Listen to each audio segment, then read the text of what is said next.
it is a tuition-based program so that we can have that flexibility in our programming. So Aaron, you want to just talk about some of the major elements of the GCE program? Yeah, so like Stephanie was saying, it's really important that we have diversity in our student body, diversity of thought, diversity of background. Our approach for the school has several core tenets to it, I guess. These are the ones that are most relevant to the subjects we're going to be talking about today. And also they kind of hold up the rest of the work that we do. So the very first thing is the global relevance of it. Everything that we do speaks to something that happens in every community in our own neighborhoods, but also has a larger implication around the world. So we can see how water use connects to our community, but also how it changes things around the world. We have an inquiry-based instruction. So every unit, every lesson has a guiding question that has been crafted to pull things out of the student to get their curiosity going.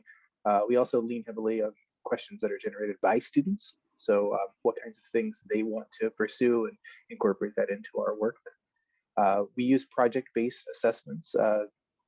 This project to demonstrate mastery of a subject, we think is a very effective way to show not only that there's some intellectual understanding of the material at hand, but also the ability to put something into practice. We use thematic courses. So instead of teaching like an algebra class or chemistry, we have a whole set of courses that are taught around themes. We'll look at those in just a moment.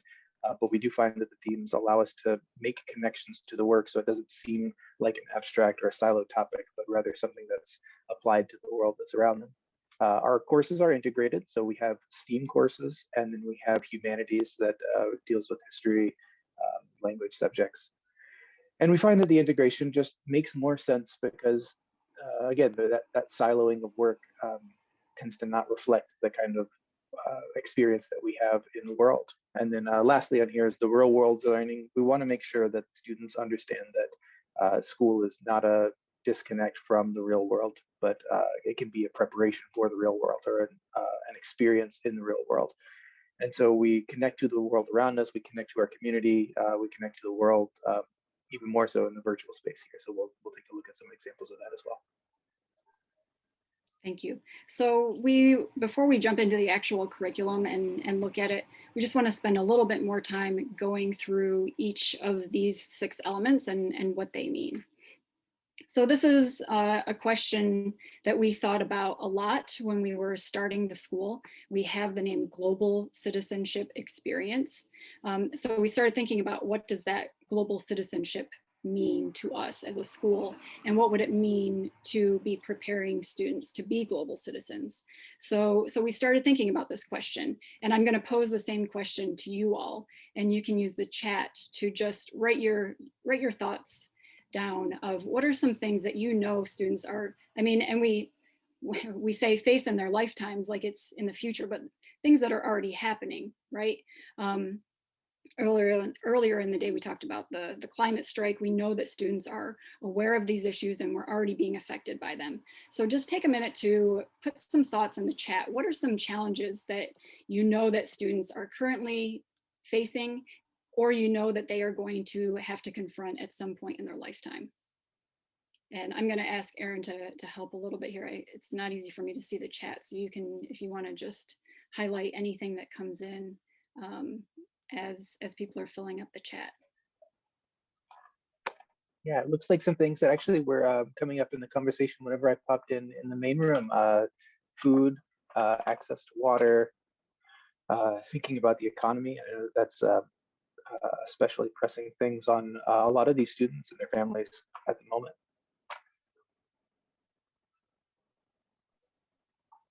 Great, thank you. So I know there's going to be a few more ideas coming through.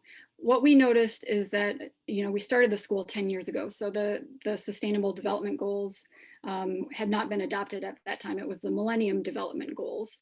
If anyone is familiar with those were 8 global priorities that the United Nations had identified as issues that everyone in the world should be working to address.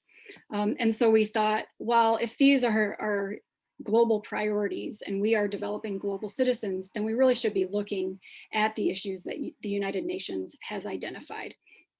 We should be informing students about these issues, allowing them to find what their issue is, an issue that they are really passionate about, and give them opportunities to really explore them on a local level and on a global level. Because if you look at these issues, which are now the Sustainable Development Goals, all of these can be explored on a local and a global level. They're not just problems that are happening somewhere else far away. We can look at them on a micro level as well.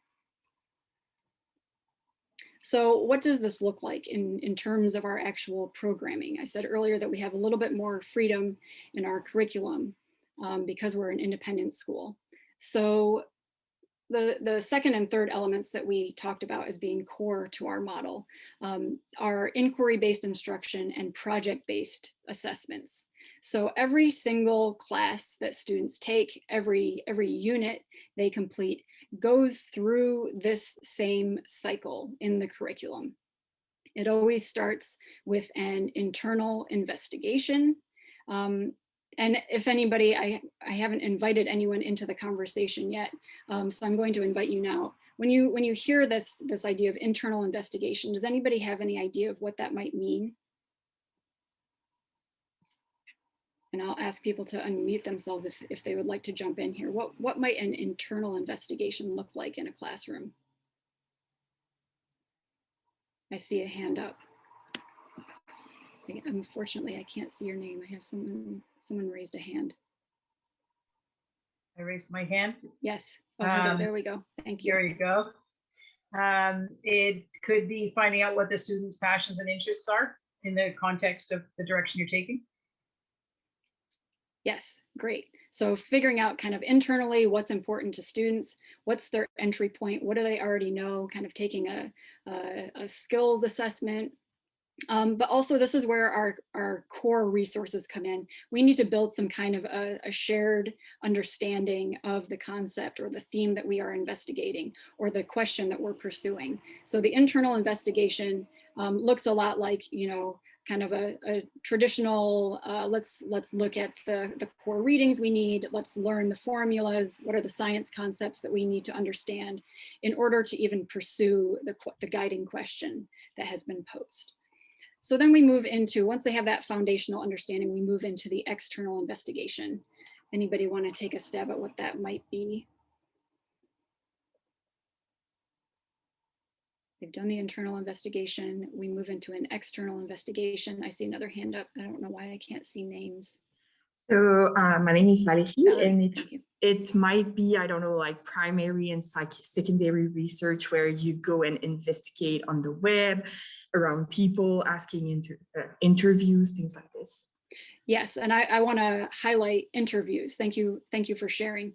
The external investigation is where we are actually physically leaving the classroom or bringing people into the classroom so that we are kind of expanding the four walls of our classroom. We're a small school, and we've always said that the city of Chicago is our classroom. So every Wednesday is called our Field Experience Day, where teachers take students out on a guided field experience where they are exploring the concepts in the real world. They are doing experiments. They are going to universities and talking to professors. They're visiting nonprofit organizations. They're visiting food pantries. Erin's going to talk about what that looks like a little bit more.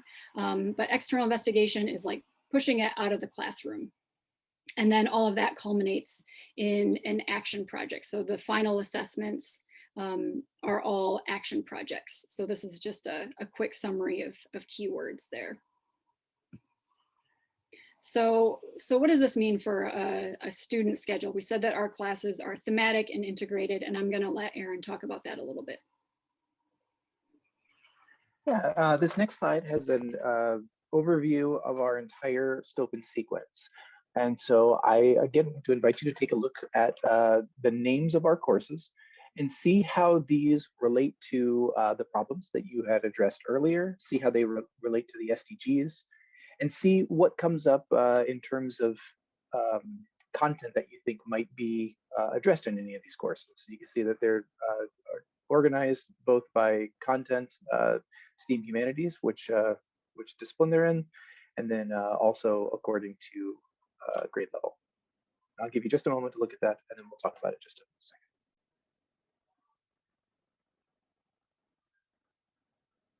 second. If there is anything that jumps out at you, feel free to say out loud, or you can drop it into the chat.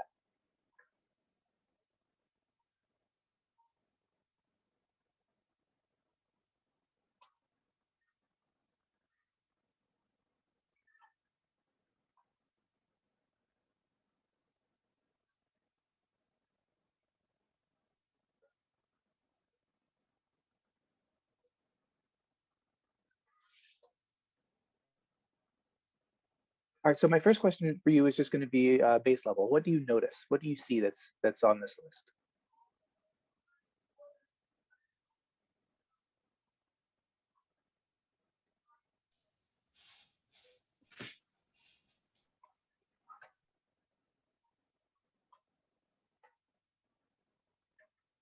All right, Jason says STEAM humanities. Good. Yeah. So we've tried to organize based on things that make the most sense for ease of presenting the work.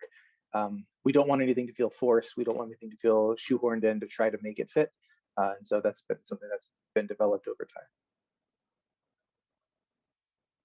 And the traditional course names, yes. Our transcript team struggles with that sometimes whenever we're trying to explain to other schools. But the non-traditional course names, we think better leads into an idea of the meaning of the course instead of just the strict content of the course. And then the themes building, yes. Our intent is if a student can be with us for their entire 4-year career, then they will have not only seen an entire level of the curriculum, but some things even come back whenever we're looking, for instance, in the econ class and economics their senior year, they take a look back at some of the philosophy things that they saw in their freshman year. And so we get a chance to revisit things through a new lens and having new ideas about them. And then next question for you is, based on the work that you see here, just what you know about the content from what we've said, what opportunities might you see that we could explore traditional subjects through these lenses? So for example, if we were going to look at graphing a circle or something like that, or writing an essay.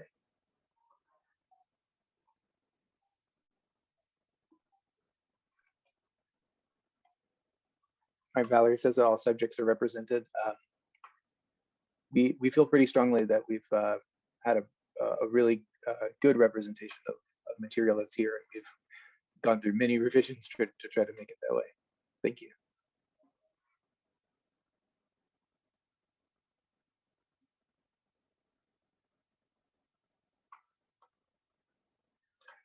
So the next piece that we're going to be going into is just kind of a look at, I guess what we're doing is an overall look at how the school works, because that's going to give you a better idea of how this particular curriculum came about and also how we implemented it. So Stephanie, we can go ahead and take a look at the next slide. After looking at the material that the school had put out there, another key component for us is this real world learning. You had seen our external investigations. We take our students on a weekly event called, we call it a field experience. We think that it's something different than a field trip. I know that whenever I was a kid, a field trip was a day off of school, a day to get out of class and go do something else. We want to engage our students. So we take them to meet community leaders. We take them to meet business leaders to get their hands dirty working on an urban farm, to talk to lawyers, whatever it happens to be. But the chance for our students to, on a regular basis, get to meet people who are doing the thing that they're learning about in class in the real world, we think is probably one of the most valuable things that we can do, is to give them a chance to see themselves, give them a chance to see what they could be doing in the real world using the things that are in class. That way it takes it a little bit out of just the education sphere. It's more of a connection to the world around them. Thanks, Aaron. And before we move on to the curriculum, I just want to go back for 1 second and just highlight that the disease course is currently running. And that is the course that the sophomores were taking when the pandemic hit last year. So I don't think that the transition to online learning was easy for anyone, but because we were looking at curriculum from a thematic perspective, and we had this real world kind of problem-based approach, the way students were thinking about the pandemic and making that transition was very different. And now a year later, they are learning about disease again and thinking about it in a very different way than they have in years past.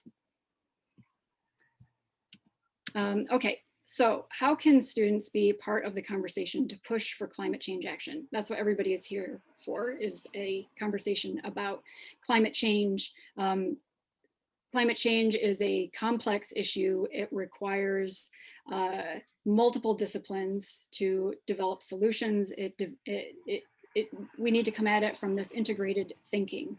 And so how might this approach to learning help us teach students about climate change and how they might take action? So about almost 2 years ago now, we partnered with a renewable energy company, and they wanted to support the creation of a 3-part curriculum about renewable energy.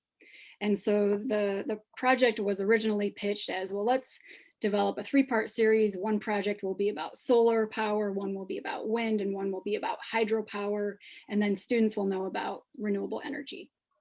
And we realized that approach was somewhat limited because there's so much more to learning about renewable energy and why we're talking about renewable energy and what does that look like in the future. So we changed the focus a bit of this 3-part series to make it a really integrated curriculum about reimagining the future, thinking about climate change, thinking of where we are now, what do we have to do to design a more sustainable future.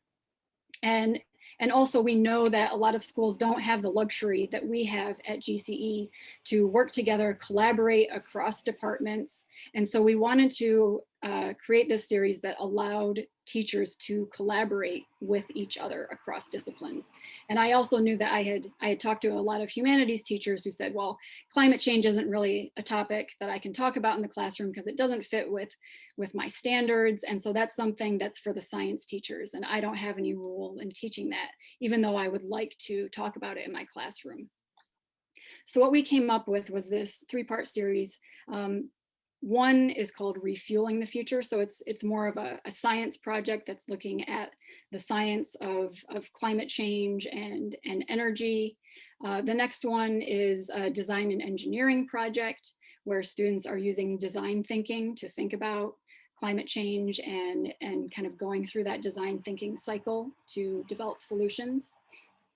And then we have this 3rd project for humanities teachers. It's kind of a civics project called Remobilizing the Future, where they're thinking about policy and how policy might be used to address climate change.